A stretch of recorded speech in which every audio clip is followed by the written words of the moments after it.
tinha uma organização ideológica fantástica. O negócio expandiu tanto que hoje em dia, de onde que eles pegam a maior parte dos seus militantes? Dos cinturões pobres urbanos, o cara vai ali, recebe um lote, vende como se vendesse as chaves, volta para a cidade e capitaliza com isso, né? Então virou uma forma de distribuição de renda. Tudo bem, digamos que isso fosse lícito, mas então faz uma auditoria. Até o governo PSDB, tu entrava no site do INCRA e tu tinha lá taxa de distribuição, taxa de ocupação, quantos abandonam a terra, quantos vão embora. Agora entra no site do INCRA para ver se tu obtém dados. Cara, é uma nebulosa, tu não encontra nada. Entendeu? Então a questão é a seguinte, tudo bem, é uma política pública, nem estou entrando no mérito que isso é válido ou não é válido. Eu acho que é coisa do século XIX, que tinha que ser outra visão agora. Eu prefiro ser empregado, ter uma situação estável economicamente, que me aventurar na agricultura, que eu não tenho vocação, perder tudo, ainda mais sabendo que hoje em dia a agricultura de grande porte é que sobrevive. Né? Mas tudo bem, digamos que seja uma política pública. Então tem que se fazer uma auditoria para ver quantos por cento disso está dando certo. Desculpa, eu não consegui entender a fundamentação do livro de vocês que justifica que o capitalismo não é culpado desse sistema financeiro. Eu vou te dizer, capitalismo é uma categoria coletiva, né? Na verdade, as ciências sociais nas quais nós se baseamos, no caso da geografia, elas se baseiam em indivíduos e suas associações. Qualquer categoria coletiva, como por exemplo a classe, ou o Estado, ou o país, ele não tem uma consciência e a partir dessa consciência ele denota uma ação. Se tu, por exemplo, pegar toda a filosofia marxista, né, ela é imbuída de um que a gente chama de uma teleologia objetiva da história. O que significa isso? Que existe um curso da história. Aonde que Marx tirou isso? Na verdade, ele era inspirado, como quase todo filósofo do século XIX, pelo que Charles Darwin fez na ciência natural. Então, ele queria desenvolver isso na ciência social. E com isso, então, ele cria uma lógica de função, onde, por exemplo, tu é burguês, tu vai me explorar, eu sou proletário, você é explorado. Claro que isso sofreu modificações no século XX. Aí tu entra aí com movimentos sociais, tu entra aí com um grande capital internacional, etc. Tu muda a roupagem. Né? Mesmo no ambientalismo, tem um artigo aqui que eu falo, né, sobre sustentabilidade ambientalista, não confundir com ecologia, né? Tem muita gente que advoga discurso ambientalista, mas na verdade não passa o que a gente chama de um ambientalista melancia. Por fora ele é verde, mas por dentro o cerne das suas ideias ainda são vermelhas. Eu vou te dar um exemplo claro disso. Uma das formas mais limpas de produzir energia que nós temos conhecimento, que produz em grande quantidade, suficiente para abastecer uma sociedade, é a energia hidrelétrica. Agora, se tu pegar, por exemplo, o MAG, não sei se vocês têm conhecimento do que é isso, que é o MST da barragem, movimentos atingidos por barragem, e da noite para o dia surgem gente que não, queriam dizer que não houvesse pessoas que fossem afetadas pela área de inundação, mas muitos que surgem ali para engrossar e conseguir benefícios, realmente não eram da área. E daí eles demandam uma indenização por terem sido atingidos pela barragem, condenam as hidrelétricas. Ora, sem hidrelétrica nós não temos energia. Agora, se tu teve a tua área afetada, obviamente tu tem que receber uma indenização. Só que o discurso ambientalista é um discurso contrário ao desenvolvimento capitalista, ao desenvolvimento em geral. Ou seja, pensar em termos de categoria coletiva, ou capitalismo, ou país, a classe, é um modo totalmente antagônico à ciência séria que produz dados a partir de indivíduos e suas relações entre si. Até no livro tem alguns ensaios assim, que talvez ajudem você a entender melhor, mas, por exemplo, por que no Brasil predomina o transporte rodoviário? Uma resposta fácil é dizer assim, não, porque os grandes interesses das empresas automobilísticas fizeram com que o transporte rodoviário fosse escolhido. Né? O que a gente tenta mostrar? Que não, que o transporte rodoviário predomina no Brasil, porque nos anos 50, 60, quando se começou a construir um sistema unificado de transporte no país, o sistema rodoviário ele era o mais lógico a ser escolhido. Entendeu? Então, o que você pega? Você pega e analisa as escolhas que foram feitas, os dados que foram feitos, à luz, né, das diversas informações que você tem disponível. A questão da criminalidade, que o Diniz comentou, é a mesma coisa. A relação da criminalidade não é direta com a economia. Existem vários fatores para explicar por que a criminalidade sobe ou desce num determinado período de tempo. A culpa ou a explicação não pode ser atribuída a um único fator ou ao sistema econômico, capitalismo versus socialismo. né? Outra coisa que a gente fala da questão do planejamento urbano das cidades. Por que as cidades têm a cara que elas têm hoje? Por que elas têm a forma, a distribuição de imóveis como elas têm hoje?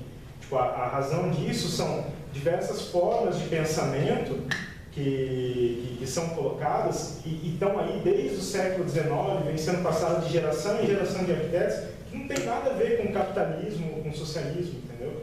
É até uma coisa interessante que as cidades capitalistas e as cidades socialistas, elas se parecem muito, porque as ideologias que guiaram a sua construção são as mesmas, né? Você pega as cidades da União Soviética e pega as cidades dos Estados Unidos, pega as cidades da Europa Ocidental, elas têm o mesmo formato urbano na maior parte das vezes.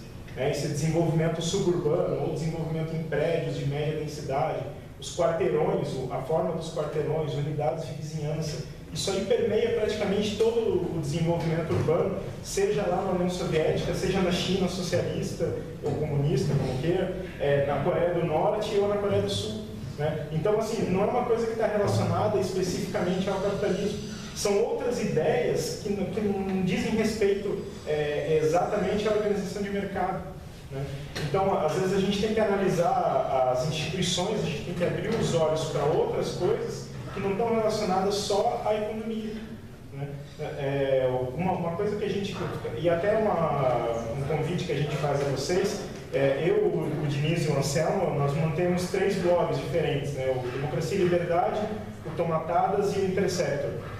A gente publica sempre ensaios, até os ensaios do livro vêm de ensaios que estão no blog, a gente publica vídeos nesses blogs.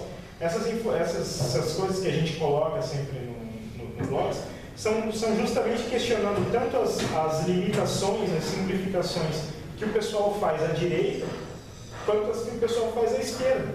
Porque é muito simples você pegar e falar assim, isso acontece porque existe uma conspiração mundial da esquerda, que se reúne no Fórum de São Paulo e ele quer dominar o mundo, e assim assado, como fazem certos representantes aí da direita fanática brasileira. E também é muito fácil você pegar e falar o contrário. Não, isso daí acontece porque a Fundação Ford e Rockefeller, junto com não sei quem, ou a direita mundial está reunida para dominar todos os destinos. Isso é tudo bobagem, né? A verdade é que a sociedade é muito mais plural, complexa, complicada, difícil de compreender do que a gente imagina. E a gente tem que olhar as coisas, tem que analisar, tem que dividir, tem que olhar os bloquinhos, depois tem que juntar os bloquinhos, tem que pegar esses quebra-cabeças e ir juntando para ver se a gente consegue entender alguma coisa. Sim, basicamente o que a gente advoga é que ciência é ciência. É neutra? Não é neutra, mas ela pode ser objetiva. Como é que se cria objetividade? No caso do direito, no tribunal, através de acusação, defesa, júri, né, o julgamento. Então, tu tem vários atores debatendo uma ideia. No caso da ciência, tu tem uma tese, aí tem um cara que contradiz. Uma hipótese, né? Uma hipótese, desculpa. E aí tem um cara que contradiz essa hipótese, ou os dados. Depois, com o tempo, vai se vendo assim, não, isso aí está equivocado, porque novos dados foram achados. E, às vezes, uma hipótese equivocada se tornou uma teoria difundida, ela pode estar errada, mas ela foi fundamental para que se achasse uma teoria mais moderna, como foi o caso da deriva continental, que achava que os continentes boiavam, eles não boiavam, mas que na verdade eram assentados em placas tectônicas que se moviam. Ou seja, uma ideia que derivou da primeira, equivocada, mas sem ela provavelmente a gente não chegaria na atual. Então, assim, o que a gente defende? Que uma vez que tu tem dados ou método para descrever a realidade do melhor modo que é, aí se tu é um cara que tem uma visão direitista mais estatista, ou se tu tem uma visão direitista mais liberal econômica, como eu, ou tu tem uma visão de esquerda mais estatista, ou esquerda mais ambientalista, vamos chamar assim, aí de posse desses dados é que tu vai desenvolver a tua proposta política econômica. É uma frase que eu não me lembro mais o filósofo que disse, mas é uma frase que eu acho lapidar a esse respeito. Crenças baseadas na paixão prestam mau serviço à própria paixão. Ou seja, tem uma paixão ideal, uma utopia socialista, uma utopia pós-moderna, uma utopia ambiental, uma utopia capitalista, que seja, para te fundamentar melhor essa tua utopia, esse teu desejo, esse teu projeto, tu tem que estar baseado em ideias que não são necessariamente aquelas vinculadas ao teu ideal. Tu tem que estar procurando dados que mostrem cada vez mais a realidade. Eu vou dar um exemplo claro. Imagina um cara, que ele é psicólogo, que ele tenha sido abusado durante a infância, abusado sexualmente. Vocês acham que vai ser fácil esse cara fazer um estudo sobre psicopatas, transgressores, pedófilos? Vai ser super difícil, ele tem um bloqueio mental. Mas aí que está, ele vai tentar fazer o trabalho, porque digamos que ele tem obsessão por isso. Talvez ele não consiga desenvolver com o tempo essa teoria. Só que daí ele vai discutir com outros pares, que vão dizer, não é assim. O trabalho científico é um trabalho fluido e analítico, entendeu? E às vezes ele mostra realidades para a gente que a gente não gosta.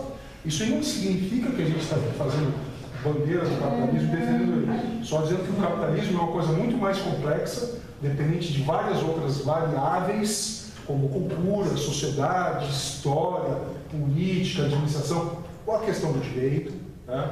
Que simplesmente criar uma categoria coletiva, porque no fundo, tu dizer, a culpa do capitalismo, cara, não passa de um pensamento religioso. A culpa é de quem? Do diabo. Cadê ele? Está aqui, está entre nós. Por favor. Em relação ao capitalismo morto e a favela, como eles estavam falando ali, às vezes não é mais, tipo, que, como vocês falaram, o objetivo do capitalismo é gerar capital, fazer gerar capital. Não é mais lucrativo, mais gerador de capital, não fazer essa legalização das favelas, não uma falha do capitalismo? Porque é caro do jeito que é. O Hernando de Soto mostra os passos necessários para te abrir um negócio no Peru ou na Indonésia. São mais de 100 passos. Uma burocracia que leva meses para cada passo. No Brasil, tu precisa agora deve ter diminuído. Já chegou a ser 150 dias para te abrir uma empresa. Na Austrália é um dia. Eu não sei se é o que menos leva tempo, Canadá, hoje, eu não sei. Entendeu? É fácil. Mas a questão que a gente tem que ter em mente é assim, a burocracia do Estado, ela tem que estar a serviço de quem? Ela tem que estar a serviço da burocracia do Estado, ela tem que estar a serviço da população. Se ela tem que estar a serviço da população, ela tem que ser reformada para que essa população possa ter acesso aos benefícios que o capitalismo traz, né?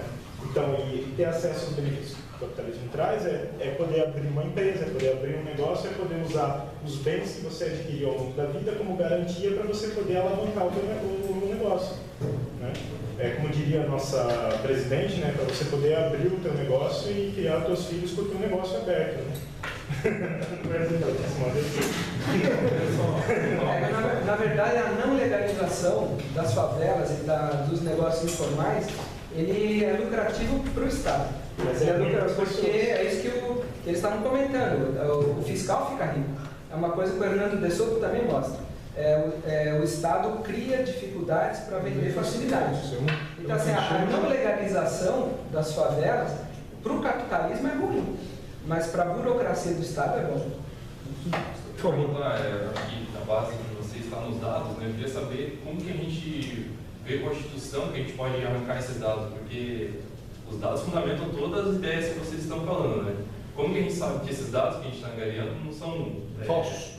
Falsos ou manipulados, né? Vocês viram, no caso do IBGE lá, deu uma mudada. Como é que a gente... A tua pergunta é... Qual é o teu nome? José. José, a tua pergunta é excelente. Nós não temos garantia. Agora não, mas deixa eu te dizer, nós não temos garantias, nós temos crítica.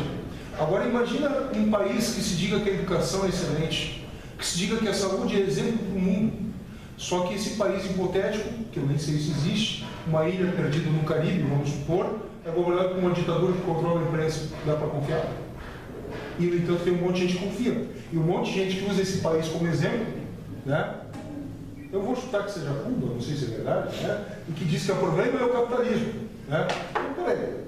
Mas os Estados Unidos têm desigualdade. Sim, tem desigualdade. Eles recebem 1 milhão de mexicanos e outros latino-americanos procurando legalmente, fora os ilegais. Agora, a questão é, esses que estão lá, estão melhor do que antes ou não? Mas é a questão do giro, entendeu? Se tu pegar, por exemplo, os americanos hoje, existe desigualdade. Os ricos ficaram mais ricos, mas os pobres subiram em relação ao passado. Então, mas era melhor quando era mais igualitário, onde a pobreza era mais generalizada. Então, por exemplo, pegar a década de 50, muitos lares americanos não tinham telefone, nem todos tinham carro, nem todos tinham água encanada. Hoje em dia eles têm tudo isso, só que não tem, muitas vezes, casa própria, moram de aluguel, só que o aluguel é barato. Então, na verdade, os pobres americanos ficaram mais ricos, só que a desigualdade aumentou. ou tu vive com esse fato, ou não vive, né? Pode morar na Finlândia, onde a desigualdade é menor. O conceito de pobre americano é um conceito que me deixa muito deprimido, né? Porque o pobre americano, em geral, ele tem um carro, que é um Toyota Camry, ou alguma coisa equivalente, um Honda Accord, alguma coisa do gênero, né? Ele mora num apartamento daqueles de 130, 140 metros quadrados, com calefação, né, 4 quartos, suíte, etc. Ele pesa uns 140, 150 quilos, e a dieta dele é muito ruim, né? Ele come tipo, coisa de 5, 6 mil calorias por dia, né, das quais a maior parte em fritura e tal.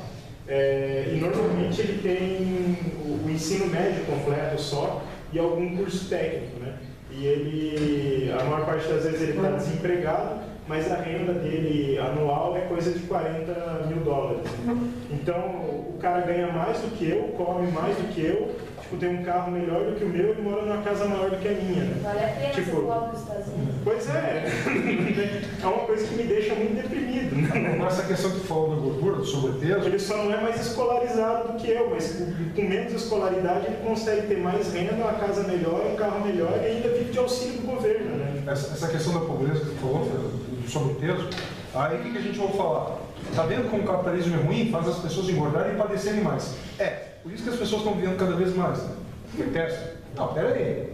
Abre a cabeça, estão vivendo cada vez mais, é tudo tão ruim assim. Aquela tipo assim, última palestra que você deu o exemplo dos Neandertais conversando na caverna. Eu me lembro de 2 Neandertais conversando na caverna. Pô, cara, a gente come só alimento orgânico, anda todos os dias, caça, corre, respira um ar puro. Por que a gente vive só 30 anos de média?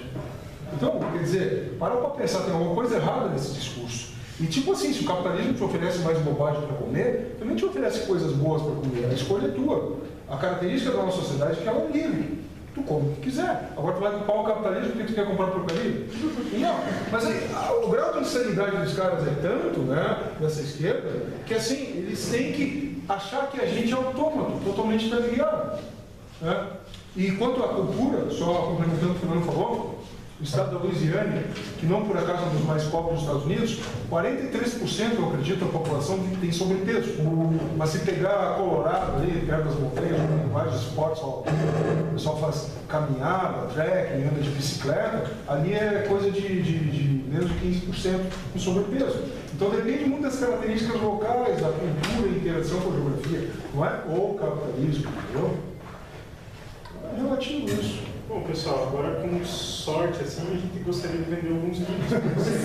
Nós somos capitalistas, né? Só que como A gente tenta ser capitalista, né? Só que como péssimos capitalistas, a gente trouxe pouco troco. E é isso, o livro tem vários ensaios, alguns deles talvez sejam úteis para vocês, né? Outros sejam interessantes. Uma coisa importante, vocês na área do direito têm um campo fértil aí de conhecimento que está surgindo, eu não sei se posso estar falando besteira, pode estar mais envolvido do que eu imagino, mas eu ouvi falar uma vez que tem um centro de pesquisas em jurimetria, né? Que é a análise das leis, né, e dos institutos legais brasileiros, dos resultados deles, para ver se aquilo melhorou, como piorou, se a Lei Maria da Penha melhorou, se não piorou e tal. É o estudo da jurimetria, porque com base nesses dados, eu sonho com a sociedade jurídica mais justa, beleza? Nós temos que ver com base nos dados, nos números, se aqueles institutos legais eles estão melhorando, entendeu? Até eu gostaria de só um comentário sobre a questão dos dados estatísticos serem manipulados, né? O dado estatístico pode ser manipulado, mas é por isso que cabe justamente aos pesquisadores fazerem uma análise crítica da metodologia de produção desses dados e também dos procedimentos de coleta dos dados. Então, por exemplo, em 2004, o IBGE lançou os resultados da APOF, Pesquisa de Orçamentos Familiares, com dados 2002 e 2003. A APOF mostrou que o Fome Zero não precisava ter existido. Na verdade, ele nunca existiu, porque o Fome Zero nunca saiu de papel. Porque a APOF, ela mostrava, comparando esses dados com de pesquisa de estado nutricional lá, de 75, de 89, ela mostrava que quando o Fome Zero foi lançado, na verdade a fome no Brasil já era quase inexistente. Estatisticamente, ela pegava só, digamos, 1,6% da população feminina lá da zona rural do Nordeste, da população adulta. Aí o governo ficou puto, né? Porque a pesquisa veio em 2004, a Fome Zero tinha sido